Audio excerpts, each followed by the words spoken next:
Cette semaine, j'ai vu qu'on avait vendu la maison de Xavier Dupont de Ligonnès. Oui, c'est vrai. Alors, je vous rappelle les faits. Xavier Dupont de Ligonnès a tué toute sa famille et a disparu dans la nature.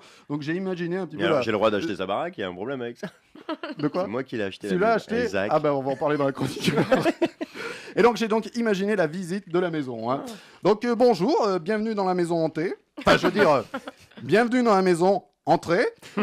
Alors, je sais, ça fait bizarre que des pompes funèbres fassent visiter une maison. Nous, d'habitude, ce sont des caveaux. Bon, bah là, ça devrait pas être bien dur, puisque ici, c'est un ancien ossuaire. Bon, alors, on commence la visite de votre peut-être futur domicile, pardon.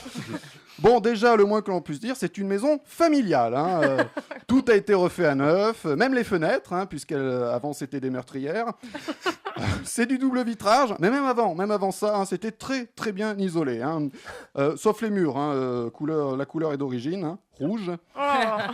Alors, commençons par le rez-de-chaussée. Une grande pièce, à conviction surtout. Là, la cuisine aménagée, tout est vendu membré. C'est rare ici, profitez-en. J'ai dit membré? Non, j'ai dit meublé. Attention. Alors, allons à l'étage. Là, c'est la chambre à coucher, le disque qu'elle écoutait.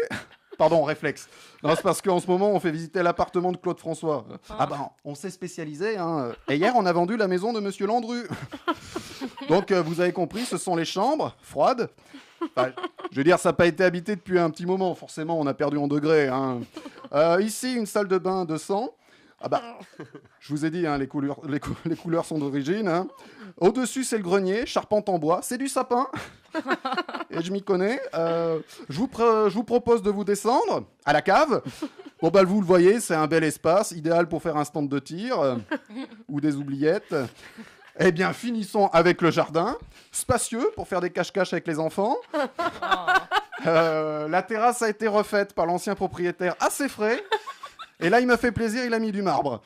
Les anciens propriétaires étaient très discrets, tellement discrets que le père reste introuvable. Il n'y a pas que la maison qui a dû cacher, lui aussi.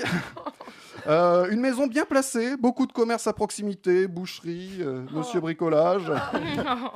Ben voilà, la visite est terminée. Alors n'hésitez pas à faire une proposition d'achat. Vous savez, c'est une très belle maison qui demande juste un peu de sang neuf.